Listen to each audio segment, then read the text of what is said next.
Assalamualaikum warahmatullahi wabarakatuh. Saya Robi Sugara dari Prodi Mazawa, NIM 205 105 040 001. Baik, di sini saya akan presentasi konsep dasar kebijakan fiskal. Konsep dasar kebijakan fiskal dapat dipahami sebagai suatu kebijakan penyesuaian dalam bidang pengeluaran dan pemerintah dalam rangka perbaikan kondisi ekonomi negara tersebut. Kebijakan fiskal dalam suatu negara adalah langkah-langkah pemerintah yang dilakukan dengan jalan mengelola pengeluaran dan perpajakan atau pengguna instrumen-instrumen fiskal untuk mempengaruhi kinerja sistem ekonomi sehingga dapat memaksimumkan kesejahteraan ekonomi negara tersebut. Kebijakan fiskal termasuk salah satu kebijakan dalam rangka mengendalikan keseimbangan makroekonomi.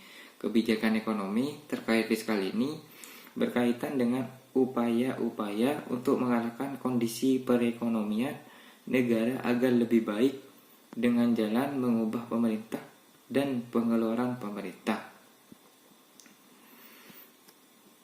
Secara sederhana, dapat disimpulkan bahwa definisi kebijakan fiskal adalah kebijakan pemerintah yang terkait pengaturan pemerintah dan pengeluaran pemerintah dalam rangka menjaga kegiatan ekonomi sesuai yang diinginkan atau agar kondisi ekonomi menjadi lebih baik. Kebijakan fiskal ini termasuk dalam bagian kebijakan ekonomi makro. Secara umum, pengertian keputusan terkait kebijakan fiskal mempresentasikan pilihan-pilihan pemerintah dalam menentukan besarnya jumlah pengeluaran atau belanja dan jumlah pendapatan. Penentuan ini secara eksplisit digunakan untuk mempengaruhi perekonomian negara secara umum dalam tatanan praktis. Berbagai pilihan tersebut dimanifestasikan melalui anggaran pemerintah yang di Indonesia bisa disebut sebagai anggaran pendapat dan belanja negara atau APBN. Baik, sekian presentasi dari saya, kurang lebihnya mohon maaf. Assalamualaikum warahmatullahi wabarakatuh. Bismillahirrahmanirrahim. Selanjutnya saya akan menerangkan kebijakan fiskal pada masa Rasulullah dan setelah masa Rasulullah. Di mana zaman Rasulullah Sallallahu Alaihi Wasallam di sisi penerimaan APBN terdiri atas kharaj sejenis pajak tanah, zakat, khums, pajak 1/5, jias sejenis pajak atas badan orang non-muslim, dan penerimaan lain-lain di antaranya kafarat atau denda. Sementara itu pengeluaran terdiri atas pengeluaran untuk kepentingan dakwah, pendidikan dan kebudayaan, ibtik, hankam, kesehatan sosial dan belanja pegawai. Penerimaan zakat dan khams dihitung secara profesional berdasarkan persentase bukan nilai nominal, sehingga ia akan menstabilkan harga dan menekan inflasi. Ketika permintaan angkret lebih besar daripada penawaran agregat. Dan pada zaman setelah Rasulullah, pada zaman Khalifatul Rasyidin, begitu banyak contoh nyata pengelolaan dana rakyat yang baik. Di zaman Umar bin Khattab radhiyallahu an, pemerintah Baitul Mal mencapai 160 juta dirham.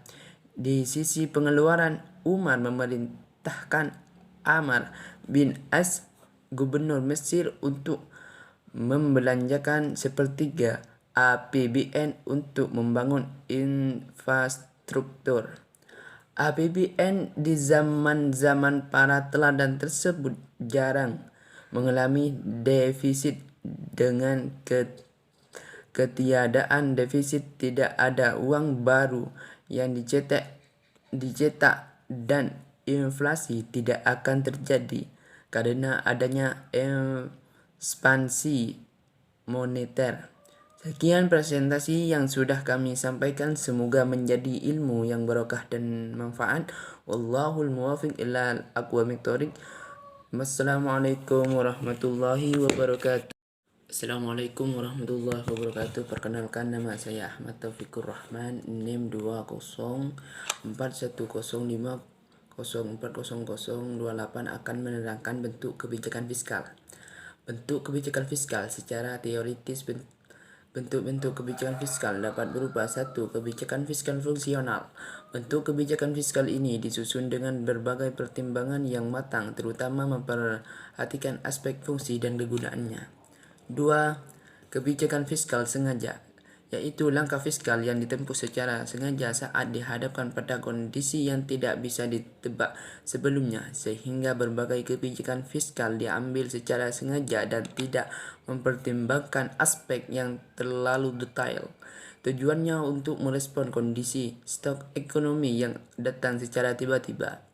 Berbagai bentuk kebijakan fiskal yang disengaja ini bisa berupa perubahan pada belanja negara, mengubah sejumlah regulasi yang mengatur pendapatan, ataupun melakukan perubahan pada aspek pendapatan dan pengeluaran. 3. Kebijakan fiskal tidak sengaja, yaitu langkah fiskal yang bisa dikategorikan impulsif karena pemerintah akan mengambil tindakan fiskal tanpa mempertimbangkan banyak aspek dalam kacamata jangka panjang. Biasanya bentuk kebijakan fiskal ini dilakukan untuk merespon kondisi bisnis yang tidak begitu bergeliat. Sekian materi yang saya sampaikan. Assalamualaikum warahmatullahi wabarakatuh.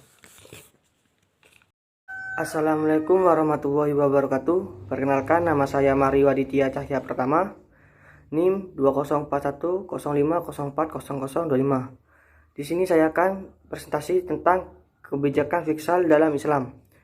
Kebijakan fiskal diartikan sebagai langkah-langkah pemerintah untuk membuat perubahan-perubahan dalam sistem pajak atau dalam perbelanjaannya yang bertujuan mengatasi masalah-masalah ekonomi yang dihadapi.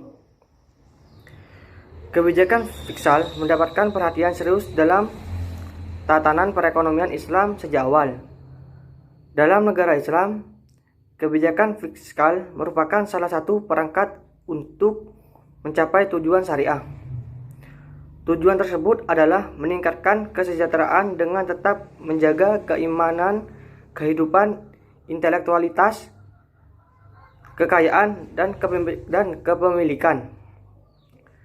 Prinsip Islam tentang kebijakan fiskal dan anggaran belanja bertujuan untuk mengembangkan suatu masyarakat yang didasarkan atas distribusi kekayaan berimbang dengan menempatkan nilai-nilai material dan spiritual pada tingkat yang sama.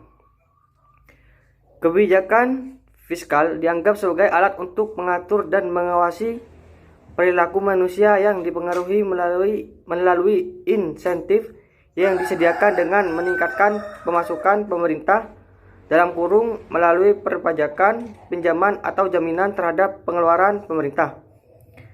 Kebijakan fiskal dalam suatu negara tentulah diharapkan sesuai dengan prinsip dan nilai-nilai Islam karena tujuan pokok agama Islam adalah mencapai kesejahteraan umat manusia secara keseluruhan. Dalam ekonomi konvensional, kebijakan fiskal dapat diartikan sebagai langkah pemerintah untuk membuat perubahan-perubahan dalam sistem pajak atau dalam pembelanjaan yang dalam konsep makro disebut dengan government expenditure. Tujuan tentu untuk mengatasi masalah-masalah ekonomi yang dihadapi negara.